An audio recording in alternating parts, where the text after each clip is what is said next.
الله الرحمن الرحيم. وما من دابة في الأرض إلا على الله رزقها ويعلم مستقرها ومستودعها كل في كتاب مبين. وهو الذي خلق السماوات والأرض في 6 أيام وكان عرشه على الماء ليبلوكم أيكم أحسن عملا ولئن قلت إنكم مبعوثون من بعد الموت ليقولن الذين كفروا إن هذا إلا سحر مبين. ولئن أخرنا عنهم العذاب إلى أمة معدودة ليقولن ما يحبسه ألا يوم يأتيهم ليس مصروفا عنهم وحاق بهم ما كانوا به يستهزئون. ولئن أذقنا الإنسان منا رحمة ثم نزعناها منه إنه ليئوس كفور. ولئن أذقناه نعماء بعد ضراء مسته ليقولن ذهب السيئات عني إنه لفرح فخور.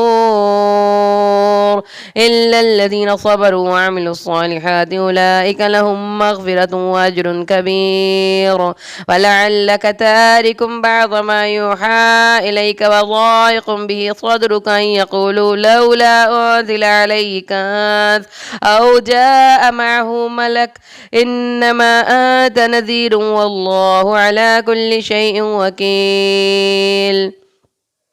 أم يقولون افتراه قل فأتوا بعشر سور مثله مفتريات وادعوا من استطعتم من دون الله إن كنتم صادقين. فإن لم يستجيبوا لكم فاعلموا أنما أنزل بعلم الله وأن لا إله إلا هو فهل أنتم مسلمون. من كان يريد الحياة الدنيا وزينتها نوفي إليهم أعمالهم فيها وهم فيها لا يبخسون.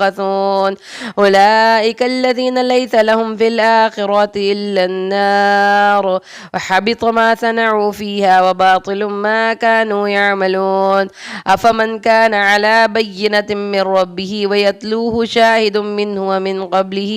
كتاب موسى إماما ورحمة أولئك يؤمنون به ومن يكفر به من الأحزاب فالنار موعده ولا تك في مرية منه إنه الحق من ربك ولكن أكثر الناس لا يؤمنون. ومن أظلم ممن افترى على الله كذبا أولئك يعرضون على ربهم ويقول الأشهاد هؤلاء الذين كذبوا على ربهم ألا لعنة الله على الظالمين الذين يصدون عن سبيل الله ويبغونها عوجا وهم بالآخرة هم كافرون. أولئك لم يكونوا معجزين في الأرض وما كان لهم من دون الله من أولياء يضاعف لهم العذاب ما كانوا يستطيعون السمع وما كانوا يبصرون. أولئك الذين خسروا أنفسهم وضل عنهم ما كانوا يفترون. لا جرم أنهم في الآخرة هم الأخسرون.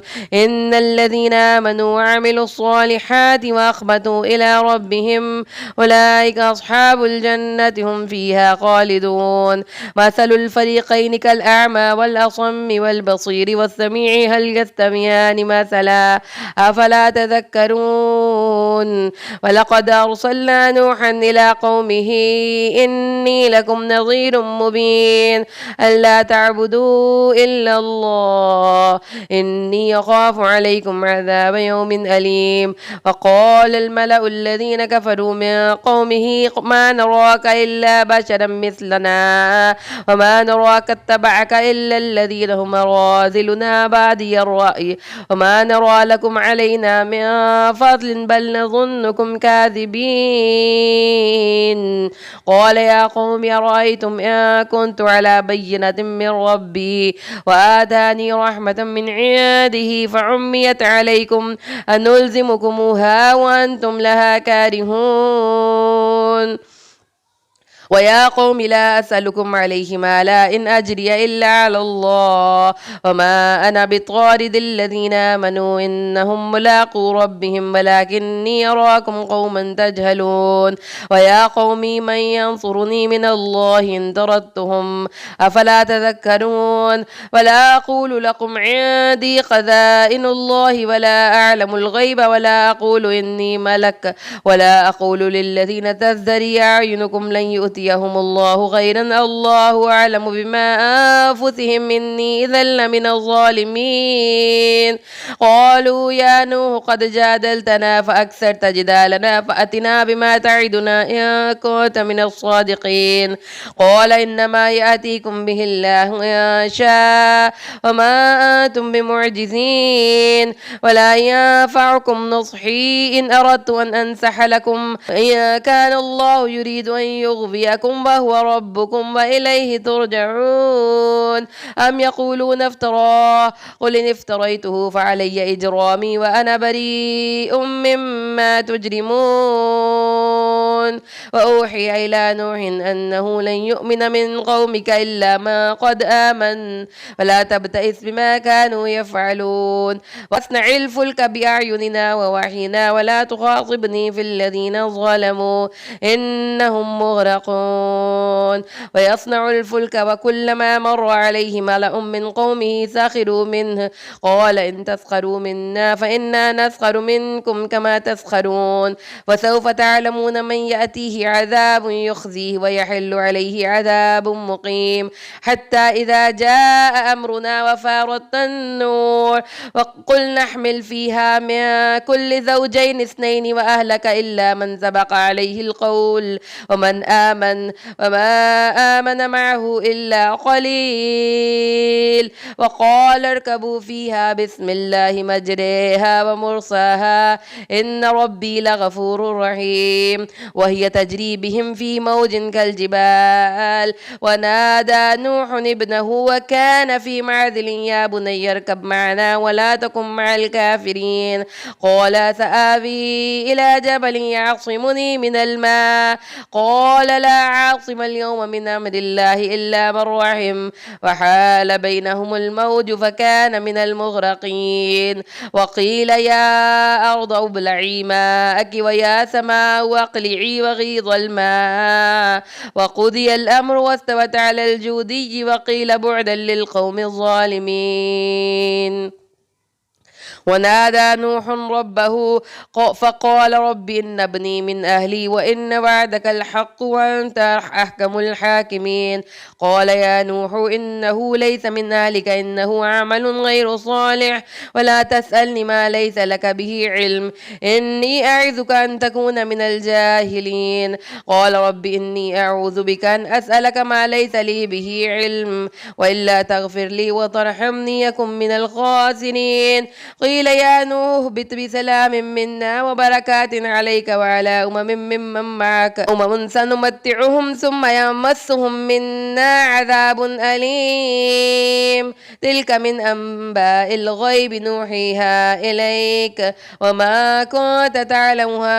أنت ولا قومك من قبل هذا فاصبر إن العاقبة للمتقين وإلى عاد أخاهم هودا قال يا قوم اعبدوا الله ما لكم من إله غيره يا أنتم إلا مفترون ويا قوم لا أسألكم عليه أجرا إن أجري إلا على الذي فطرني فلا تعقلون ويا قوم استغفروا ربكم ثم توبوا إليه يرسل السماء عليكم مدرارا ويزدكم قوة إلى قوتكم ولا تتولوا مجرمين قالوا يا هود ما جئتنا ببينة وما نحن بتاركي آلهتنا عن قولك وما نحن لك بمؤمنين إن نقول إلا اعتراك بعض آلهتنا بسوء قال إني أشهد الله واشهدوا أني بريء مما تشركون من دونه فكيدوني جميعا ثم لا تنظرون إني توكلت على الله ربي وربكم وما من دابة إلا والله آخذ بناصيتها إن ربي على صراط مستقيم فإن تولوا فقد أبلغتكم ما أرسلت به إليكم ويستخلف ربي قوما غيركم ولا تضرونه شيئا إن ربي على كل شيء حفيظ ولما جاء أمرنا نجينا هودا والذين آمنوا معه برحمة منا ونجيناهم من عذاب غليظ وتلك عاد وجحدوا بآيات ربهم وعصوا رسله واتبعوا أمر كل جبار عنيد وأتبعوا في هذه الدنيا لعنة ويوم القيامة ألا إن عادا كفروا ربهم ألا بعدا لعاد قوم هود وإلى ثمود أخاهم صالحا قال يا قوم اعبدوا الله ما لكم من إله غيره وأنشأكم من الأرض واستعمركم به فيها واستغفروه ثم توبوا إليه إن ربي قريب مجيب قالوا يا صالح قد كنت فينا مرجوا قبل هذا تنهانا أن نعبد ما يعبد آباؤنا وإننا لفي شك مما تدعونا إليه مريب قال يا قوم أرأيتم إن كنت على بينة من ربي وآتاني منه رحمة ومن ينصرني من الله إن عصيته فما تزيدونني غير تخسير ويا قوم هذه ناقة الله لكم آية فذروها تأكل في أرض الله ولا تمسوها بسوء ويأخذكم عذاب قريب فعقروها فقال تمتعوا في داركم 3 أيام ذلك وعد غير مكذوب فلما جاء أمرنا نجينا صالح والذين آمنوا معه برحمة منا ومن خزي يومئذ إن ربك هو القوي العزيز فأخذ الذين ظلموا الصيحة فأصبحوا في ديارهم جاثمين كأن لم يغنوا فيها ألا إن ثمود كفروا ربهم ألا بعدا لثمود ولقد جاءت رسلنا إبراهيم بالبشرى قالوا سلاما قال سلام فما لبث أن جاء بعجل حنيظ فلما رأى أيديهم لا تصل إليهم نكرهم وأوجس منهم خيفا قالوا لا تخف إنا أرسلنا إلى قوم لوط وامرأته قائمة فضحكت فبشرناها بإسحاق ومن وراء إسحاق يعقوب قالت يا ويلتى ألد وأنا عجوز وهذا بعلي شيخا إن هذا لشيء عجيب قالوا وتعجبين من أمر الله رحمة الله وبركاته عليكم أهل البيت إنه حميد مجيد فلما ذهب عن إبراهيم الروع وجاءته البشرى يجادلنا في قوم لوط إن إبراهيم لحليم أواه منيب يا إبراهيم أعرض عن هذا إنه قد جاء أمر ربك وإنهم آتيهم عذاب غير مردود فلما جاءت رسلنا لوط سيء بهم وذاق بهم ذرعا وقال هذا يوم عصيب وجاءه قومه يهرعون إليه ومن قبل كانوا يعملون السيئات وقال يا قوم هؤلاء بناتي هن أطهر لكم فاتقوا الله ولا تخزون في ضيفي أليس منكم رجل رشيد قالوا لقد علمت ما لنا في بناتك من حق وإنك لتعلم ما نريد قال لو أن لي بكم بقوة أو آوي إلى ركن شديد قالوا يا لوط إنا رسل ربك لن يصلوا إليك فأسر بأهلك بقطع من الليل ولا يلتفت منكم أحد إلا امرأتك إنه مصيبها ما أصابهم إن موعدهم الصبح وليس الصبح بقريب ولما جاء أمرنا جعلنا عاليها سافلها وأمطرنا عليها حجارة من سجيل منضود مسومة عند ربك وما هي من الظالمين ببعيد. وإلى مدين أخاهم شعيبا قال يا قوم اعبدوا الله ما لكم من إله غيره ولا تنقصوا المكيال والميزان إني أراكم بخير وإني أخاف عليكم عذاب يوم محيط. ويا قوم أوفوا المكيال والميزان بالقسط ولا تبخسوا الناس أشياءهم ولا تعثوا في الأرض مفسدين بقية الله خير لكم إن كنتم مؤمنين وما أنا عليكم بحفيظ. قالوا يا شعيب أصلاتك تأمرك أن نترك ما يعبد آباؤنا أو أن نفعل في أموالنا ما نشاء إنك لأنت الحليم الرشيد. قال يا قوم أرأيتم إن كنت على بينة من ربي ورزقني منه رزقا حسنا وما أريد أن أخالفكم إلى ما أنهاكم عنه إن أريد إلا الإصلاح ما استطعت وما توفيقي إلا بالله عليه توكلت وإليه أنيب. ويا قوم لا يجرمنكم شقاقي أن يصيبكم مثل ما أصاب قوم نوح أو قوم هود أو قوم صالح وما قوم لوط منكم ببعيد واستغفروا ربكم ثم توبوا إليه إن ربي رحيم ودود. قالوا يا شعيب ما نفقه كثيرا مما تقول وإنا لنراك فينا ضعيفا ولولا رهتك لرجمناك وما أنت علينا بعزيز. قال يا قوم الرهتي أعز عليكم من الله واتخذتموه وراءهم ظهريا إن ربي بما تعملون محيط. ويا قوم اعملوا على مكانتكم إني عامل سوف تعلمون من يأتيه عذاب يخزيه ومن هو كاذب وارتقبوا إني معكم رقيب. ولما جاء أمرنا نجينا شعيبا والذين آمنوا معه برحمة منا وأخذت الذين ظلموا الصيحة فأصبحوا في ديارهم جاثمين أن لم يغنوا فيها ألا بعدا لمدين كما بعدت ثمود. ولقد أرسلنا موسى بآياتنا وسلطان مبين إلى فرعون وملئه فاتبعوا أمر فرعون وما أمر فرعون برشيد يقدم قومه يوم القيامة فأوردهم النار بئس الورد المورود وأتبعوا في هذه لعنة ويوم القيامة وبئس الرفد المرفود ذلك من أنباء القرى نقصه عليك منها قائم وحصيد.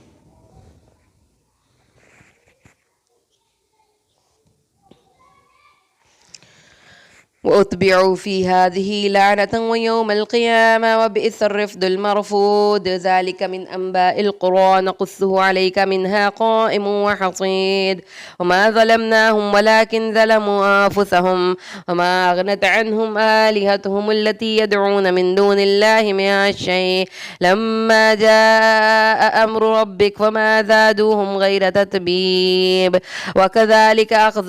أخذ ربك إذا أخذ القرى وهي ظالمة إن أخذه أليم شديد إن في ذلك لآية لمن خاف عذاب الآخرة وذلك يوم مجموع له الناس وذلك يوم مشهود وما نؤخره إلا لأجل معدود يوم تأتي لا تكلم نفس إلا بإذنه ومنهم شقي وسعيد. فأما الذين شقوا ففي النار لهم فيها زفير وشهيق خالدين فيها ما دامت السماوات والأرض إلا ما شاء ربك إن ربك فعال لما يريد. وأما الذين سعدوا ففي الجنة خالدين فيها ما دامت السماوات والأرض إلا ما شاء ربك عطاء غير مجذوذ. فلا تك في مرية مما يعبد هؤلاء وما يعبدون إلا كما يعبد آباؤهم من قبل وإنا لموفوهم نصيبهم غير منقوص. ولقد آتينا موسى الكتاب فاختلف فيه ولولا كلمة سبقت من ربك لقضي بينهم وإنهم لفي شك منه مريب. وإن كلا لما لا يوفينهم ربك أعمالهم إنه بما يعملون خبير فاستقم كما أمرت ومن تاب معك ولا تطغوا إنه بما تعملون بصير ولا تركنوا إلى الذين ظلموا فتمسكم النار وما لكم من دون الله من أولياء ثم لا تنصرون وأقم الصلاة طرفي النهار وزلفا من الليل إن الحسنات يذهبن السيئات ذلك ذكرى للذاكرين واصبر فإن الله لا يضيع أجر المحسنين فلولا كان من القرون من قبلكم أولو بقية ينهون عن الفساد في الأرض إلا قليلا ممن أنجينا منهم واتبع الذين ظلموا ما أترفوا فيه وكانوا مجرمين وما كان ربك ليهلك القرى بظلم وأهلها مصلحون ولو شاء ربك لجعل الناس أمة واحدة ولا يزالون مختلفين إلا من رحم ربك ولذلك خلقهم وتمت كلمة ربك لأملأن جهنم من الجنة والناس أجمعين وكلا نقص عليك من أنباء الرسل ما نثبت به فؤادك وجاءك في هذه الحق وموعظة وذكرى للمؤمنين وقل للذين لا يؤمنون اعملوا على مكانتكم إنا عاملون وانتظروا إنا منتظرون ولله غيب السماوات والأرض وإليه يرجع الأمر كله فاعبده وتوكل عليه وما ربك بغافل عما تعملون بسم الله الرحمن الرحيم ألف لام را تلك آيات الكتاب المبين إنا أنزلناه قرآنا عربيا لعلكم تعقلون نحن نقص عليك أحسن القصص بما أوحينا إليك هذا القرآن وإن كنت من قبله لمن الغافلين إذ قال يوسف لأبيه يا أبت إني رأيت أحد عشر كوكبا والشمس والقمر رأيتهم لي ساجدين قال يا بني لا تقصص رؤياك على إخوتك فيكيدوا لك كيدا إن الشيطان للإنسان عدو مبين وكذلك يجتبيك ربك ويعلمك من تأويل الأحاديث ويتم نعمته عليك وعلى آل يعقوب كما أتمها على أبويك من قبل إن إبراهيم وإسحاق إن ربك عليم حكيم لقد كان في يوسف وإخوته آيات للسائلين إذ قالوا ليوسف وأخوه أحب إلى أبينا منا ونحن عصبة إن أبانا لفي ضلال مبين اقتلوا يوسف أو اطرحوه أرضا يخل لكم وجه أبيكم وتكونوا من بعده قوما صالحين قال قائل منهم لا تقتلوا يوسف وألقوه في غيابة الجب يلتقط بعض السيارة إن كنتم فاعلين قالوا يا أبانا ما لك لا تأمنا على يوسف وإنا له لناصحون أرسله معنا غدا يرتع ويلعب وإنا له لحافظون قال إني ليحزنني أن تذهبوا به وأخاف أن يأكله الذئب وأنتم عنه غافلون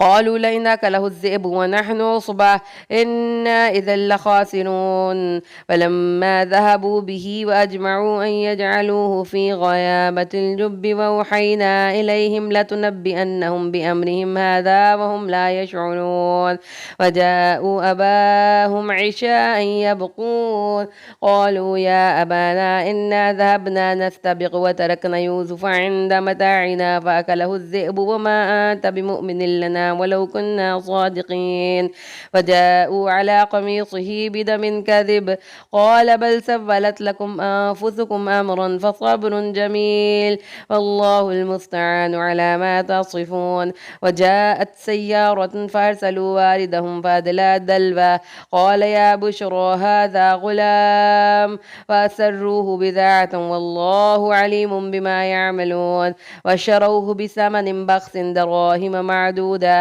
وكانوا فيه من الزاهدين. وقال الذي اشتراه من مصر لامرأته أكرمي مثواه عسى أن ينفعنا أو نتخذه ولدا وكذلك مكنا ليوسف في الأرض ولنعلمه من تأويل الأحاديث والله غالب على أمره ولكن أكثر الناس لا يعلمون. ولما بلغ أشده وآتيناه حكما وعلما وكذلك نجزي المحسنين. وراودته التي هو في بيتها عن نفسه وغلقت الأبواب وقالت هيت لك قال معاذ الله إنه ربي أحسن مثواي إنه لا يفلح الظالمون. ولقد همت به وهم بها لولا أن رأى برهان ربه كذلك لنصرف عنه السوء والفحشاء إنه من عبادنا المخلصين.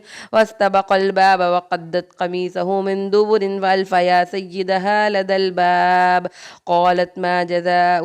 من أراد بأهلك سوءا إلا أن يسجن وعذاب أليم. قال هي راودتني عن نفسي وشهد شاهد من أهلها إن كان قميصه قد من قبل فصدقت وهو من الكاذبين وإن كان قميصه قد من دبر فكذبت وهو من الصادقين. فلما رأى قميصه قد من دبر قال إنه من كيدكن إن كيدكن عظيم. يوسف أعرض عن هذا واستغفري لذنبك إنك كنت من الخاطئين. وقال نسبة في المدينة امرأة العزيز تراود فتاها عن نفسه قد شغفها حبا إنا لنراها في ضلال مبين. فلما سمعت بمكرهن وارسلت إليهن واعتدت لهن متكئا وآتت كل واحدة منهن سكينا وقالت اخرج عليهن. ولما رأينه أكبرنه وقطعنا أيديهن وقلن حاش لله ما هذا بشرا إن هذا إلا ملك كريم. قالت فذلكن الذي لمتنني فيه ولقد راودته عن نفسه فاستعصم ولئن لم يفعل ما آمره ليسجنن وليكون من الساغرين. قال رب السجن أحب إلي مما يدعونني إليه وإلا تصرف عني كيدهن أصب إليهن وأكن من الجاهلين. واستجاب له ربه فصرف عنه كيدهن إنه هو السميع العليم. ثم بدا لهم من بعد ما رأوا الآيات ليسجننه حتى حين. ودخل معه السجن فتيان قال أحدهما إني أراني أعصر خمرا وقال الآخر إني أراني أحمل فوق رأسي خبزا تأكل الطير منه نبئنا بتأويله إنا نراك من المحسنين. قال لا يأتيكما طعام ترزقانه إلا نبأتكما بتأويله قبل أن يأتيكما ذلكما مما علمني ربي إني تركت ملة قوم لا يؤمنون بالله وهم بالآخرة هم كافرون واتبعت ملة آبائي إبراهيم وإسحاق ويعقوب وما كان لنا أن نشرك بالله من شيء ذلك من فضل الله علينا وعلى الناس ولكن أكثر الناس لا يشكرون. يا صاحبي السجن أرباب متفرقون خير أم الله الواحد القهار ما تعبدون من دونه إلا أسماء سميتموها أنتم وآباؤكم ما أنزل الله بها من سلطان إن الحكم إلا لله أمر أن لا تعبدوا إلا إياه ذلك الدين القيم ولكن أكثر الناس لا يعلمون. يا صاحبي السجن أما أحدكما فيسقي ربه خمرا وأما الآخر فيصلب فتأكل الطير من رأسه قضي الأمر الذي فيه تستفتيان. وقال للذي ظن أنه ناج منه اذكرني عند ربك فآنساه الشيطان ذكر ربه فلبث في السجن بضع سنين. وقال الملك إني أرى وقال الملك إني أرى 7 بقرات سمان يأكلهن 7 عجاف و7 سنبلات خضر وأخر يابسات يا أيها الملأ أفتوني في رؤياي إن كنتم للرؤيا تعبرون قالوا أضغاث أحلام وما نحن بتأويل الأحلام بعالمين وقال الذي نجا منهما وادكر بعد أمة أنا أنبئكم بتأويله فأرسلون يوسف أيها الصديق أفتنا في 7 بقرات سمان يأكلهن 7 عجاف و7 سنبلات خضر وأخر يابسات لعلي أرجع إلى الناس لعلهم يعلمون قال تزرعون 7 سنين دأبا فما حصدتم فذروه في سنبله إلا قليلا مما تأكلون ثم يأتي من بعد ذلك 7 شداد يأكلن ما قدمتم لهن إلا قليلا مما تحصنون ثم يأتي من بعد ذلك عام فيه يغاث الناس وفيه يعصرون وقال الملك ائتوني به فلما جاءه الرسول قالوا أرجع إلى ربك فاسأله ما بال النسوة اللاتي قطعن أيديهن إن ربي بكيدهن عليم قال ما خطبكن إذ راودتن يوسف عن نفسه قلنا حاش لله ما علمنا عليه من سوء قالت امرأة العزيز والآن حصص الحق أنا راودته عن نفسه وإنه لمن الصادقين ذلك ليعلم أني لم أخنه بالغيب وأن الله لا يهدي كيد الخائنين صدق الله العظيم.